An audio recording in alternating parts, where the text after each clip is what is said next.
2010 chilli में भूकंप आता है। कट टू 2011, एक ऐसा साल जिससे शायद ही जापान के लोग उभर पाए हों। An earthquake so strong it literally shifted the Earth's axis by about 25 centimeters.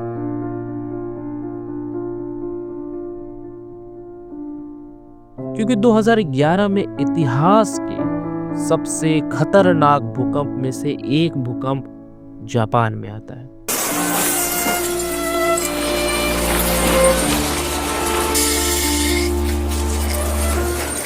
और वो अपने साथ लाता है एक ऐसी सुनामी जिसने जापान का सबसे ज़्यादा नुकसान किया। इतना कि आज 2025 आ गया, लेकिन अभी तक जापान में 2011 जैसा भूकंप और सुनामी देखने को नहीं मिला। But what if I told you, खतरे की घड़ी टली नहीं है। जापान के पुराने किस्से कहानियों में ओरफिस जैसे क्रिएचर का जिक्र किया जाता है। इनफैक्ट उसे एक टाइटल भी दिया गया है, मैसेंजर ऑफ द गॉड। लेकिन ऐसा क्यों? ऐसा माना जाता है कि ओरफिस इस बात की चेतावनी है कि कोई बड़ी आपदा आने वाली है, जैसे कि अर्थक्वेक, सुनामी। लेकिन ओरफिस और भूकंप का क्या लेना देना? Guess what? लेना देना है। याद है मैंने शुरू में 2 अर्थक्वेक का जिक्र किया था। मैंने तुम्हें सारी बातें बताई सिवाय एक के, कि इन दोनों भूकंप से पहले ओरफिसस देखी गई थी।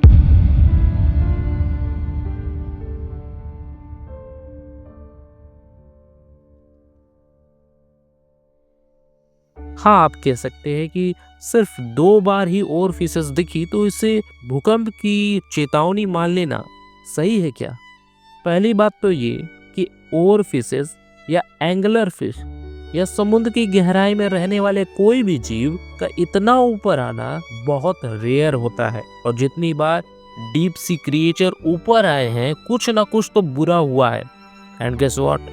रिसेंटली भारी मात्रा में जो जीव समुद्र की गहराई में रहते थे उन्हें सतह पर देखा गया, जैसे कि स्पेन में ओरफिश, कैनरी आइलैंड के पास एंगलर फिश, ओडिशा कोस्ट पर 7 लाख टर्टल्स, केरला कोस्ट पर सैर्डाइन फिशेस, ऑस्ट्रेलियन कोस्ट पर dead whales. But what if I told you कि ये सारी चीजें एक कॉन्स्पिरेसी थ्योरीज से बढ़कर और कुछ नहीं है। See, as a human, we tend to seek pattern. That's how we evolved. That's how we survived.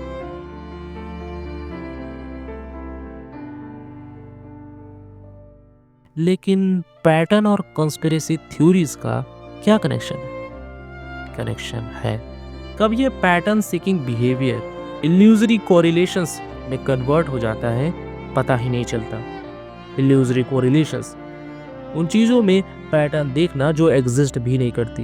होता क्या है कि लोगों के पास अगर किसी भी टॉपिक से रिलेटेड एक लिमिटेड इंफॉर्मेशन है तो उससे वो परेशान होते रहते हैं। बिल्कुल माहौल केओटिक हो जाता है। और as a human we love certainty not chaos. तो ऐसे केस में लिमिटेड इंफॉर्मेशन भी इंसानी दिमाग के लिए पैटर्न ढूंढने के लिए काफ़ी होता है। ये भी कमाल की बात है ना कि जो एग्जिस्टिंग नॉलेज आपके पास है वो हेल्प करता है नई इंफॉर्मेशन को समझने में। इवन न्यू इंफॉर्मेशन भले ही आपको सत्य की तरफ ना ले जाए। नहीं समझ में आया? लेट्स इमेजिन तुम 3 बार कॉइन टॉस करते हो और तीनों बार हेड्स आता है। अब मैं चाहूंगा कि आप यहाँ वीडियो पॉज करिए और कमेंट में जाकर लिखिए कि चौथी बार कॉइन टॉस हुआ तो कौन सी साइड आएगी। अगर आपका जवाब था कि टेल्स आएगा क्योंकि 3 बार हेड ऑलरेडी आ चुका है, तो आप ऐसे इंसानों में हो जिसकी चांसेस एक नॉर्मल इंसान से ज्यादा है कॉन्स्पिरेसी थ्योरीज पर बिलीव करने की। सच्चाई तो ये है कि हर बार 50-50% चांसेस हैं कि हेड और टेल्स आने की। यानी कि पिछले 3 बार हेड्स आने का चौथी कॉइन के टॉस से कोई रिलेशन नहीं है। सिमिलरली डीप सी क्रिएचर का दिखना और नेचुरल डिजास्टर का आना 2 अलग अलग चीजें हैं।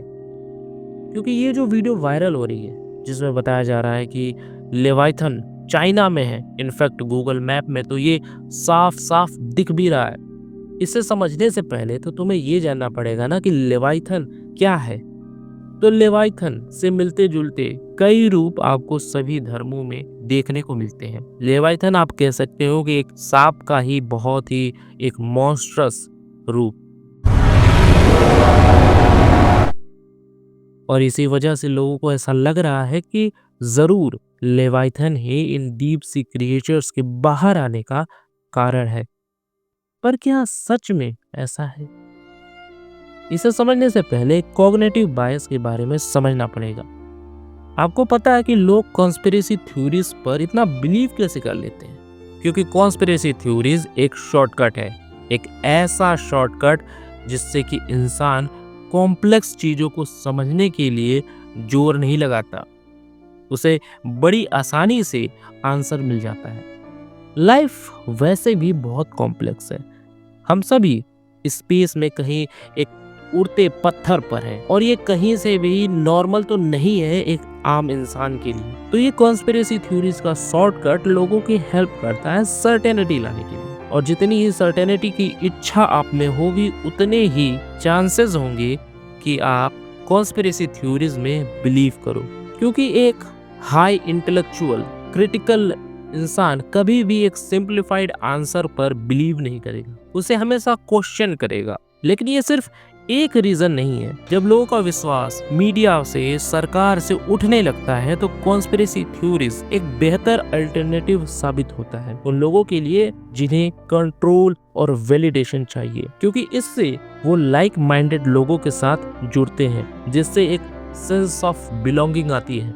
देखिए ना, अभी कितने ही लोग होंगे जो कि ये मानते हैं मून लैंडिंग फेक थी, अर्थ फ्लैट है, एलियन इंसानों के बीच रहते हैं। अब इसमें प्रॉब्लम ये है कि जितना आप इस तरह का कंटेंट कंज्यूम करते हो उतना ही आपको और वैसा ही कंटेंट देखने का मन करता है।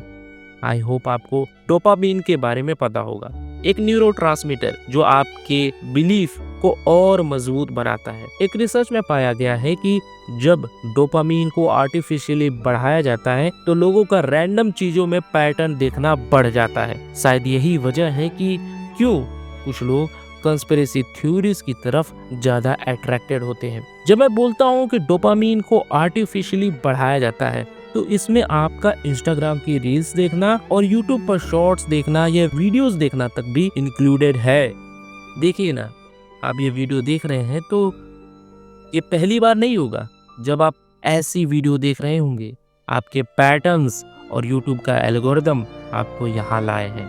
हाँ, यूट्यूब का एल्गोरिदम भी। दरअसल आप भूल जाते हैं कि यूट्यूब को डिज़ाइन ही ऐसे किया गया था कि जितना देर लोग इस प्लेटफॉर्म पर रहेंगे उतना यूट्यूब को इससे फायदा होगा। और पता है, वैसे तो पैटर्न ये होना चाहिए कि आप काम वीडियोस देखो, इंटेलेक्चुअल वीडियोस देखो, लेकिन पैटर्न अक्सर आपको इन्हीं सब चीज़ों को दिखाएगा, क्योंकि हम इंसान इमोशंस, ड्रामा, मिस्ट्रीज, इन सब चीज़ों के लिए ससेप्टेबल होते हैं। और ये सारी चीज़ें कॉन्स्पिरेसी थ्योरीज में आपको भरपूर मात्रा में मिलती है, और यही वजह है कि आप कॉन्स्पिरेसी थ्योरीज की तरफ इतने अट्रैक्टेड होते हो। You can believe whatever you want to believe as long as you are not hurting yourself or others। क्योंकि इन्हीं कॉन्स्पिरेसी थ्योरीज से कितने लोगों की जान गई। मैं झूठ नहीं बोल रहा हूँ दोस्तों। कोविड के समय कितने ही कॉन्स्पिरेसी थ्योरीज आई कि वैक्सीन मत लगवाना वरना जिंदा नहीं बचोगे, और इस डर से कितने लोगों ने जान गंवाई आपको अंदाजा भी नहीं होगा। और कितने ही लोगों ने इसे फैलाया। यूट्यूब कॉन्स्पिरेसी थ्योरीज के मामले में सबसे आगे था उस समय। वल्नरेबल लोगों को वही टारगेटेड वीडियो दिखाते रहना जिससे कि वो यूट्यूब पर बने रहे, और इसीलिए यूट्यूब ने खुद को बदलने की कोशिश की। और आज आप देखिए कॉन्स्पिरेसी थ्योरीज की मैक्सिमम वीडियोस डीमोनेटाइज्ड हो जाती हैं। पर भाई, जो लेवाइथन की वायरल वीडियो थी उसका क्या? दोस्तों, उसे ऑलरेडी फैक्ट चेक किया गया है और पता चला कि वो फेक वीडियो थी। गूगल मैप पर उतनी हाई क्वालिटी में रेजोल्यूशन वाली इमेज मिलना पॉसिबल ही नहीं है। जब आप जूम करते हो ना तो चीजें ब्लर हो जाती है। अब कहोगे कि वो रोड पे जो आती है गूगल इमेजेस वो तो बड़ी एचडी होती है, तो वो अलग टेक्नोलॉजी होती है। और ठीक इसी तरह ओडिशा पर इतने जो टर्टल्स आए वो पहली बार नहीं था, पहले भी 15-16 बार वो दिख चुके हैं। वो मास नेस्टिंग होती है, वो अंडे देने वहां पर आते हैं और मैक्सिमम फीमेल्स होती हैं वो। और रही बात ऑस्ट्रेलियन कोस्ट पर वेल का आना, तो इसके पीछे भी रीजंस है कि ये वेल की प्रजाति ग्रुप्स में चलती है और जनरली इनका एक लीडर होता है। साइंटिस्ट का मानना है कि किसी वजह से तो वो लीडर इंजर्ड था या कुछ भी था, उसकी वजह से वो रास्ता भटक गया। और क्योंकि बाकी की वेल्स लीडर को फॉलो करते हैं, तो जब लीडर भटक गया तो वेल्स बाकी की वो भी तो भटक ही जाएंगी। और कई सारे रीजन है इसके पीछे जो कि आप थोड़ी बहुत रिसर्च कर लेंगे तो आपको पता चल जाएगा। सिमिलरली ओर फिश या एंगुलर फिश का दिखना भी क्लाइमेटिक चेंज की वजह से, वोल्केनिक एक्टिविटीज की वजह से हो सकता है। इसके पीछे और वजह हो सकती है। और रही बात कि साइंटिस्ट ओशियन को एक्सप्लोर क्यों नहीं करते, सिर्फ 20% ही एक्सप्लोर क्यों हुआ, तो उसका रीजन है कि स्पेस से ज्यादा कॉस्टली ओशियन एक्सप्लोरेशन है। क्योंकि जितना आप ओशियन की गहराई में जाते हो प्रेशर बढ़ता जाता है, जिससे कि सरवाइव कर पाना बहुत मुश्किल होता है। और ऐसे ही दोस्तों मैक्सिमम थ्योरीज डिस्प्रूव्ड हो सकती है थोड़ी बहुत रिसर्च के दम पर। इसीलिए जो इंटरनेट पर आप देखते हो उस पर बस बिलीव मत कर लो, क्रिटिकल रहो, एक बार क्वेश्चन पूछो। And if there is not enough data to make a judgement, then it's okay to say I don't know और I need to look further.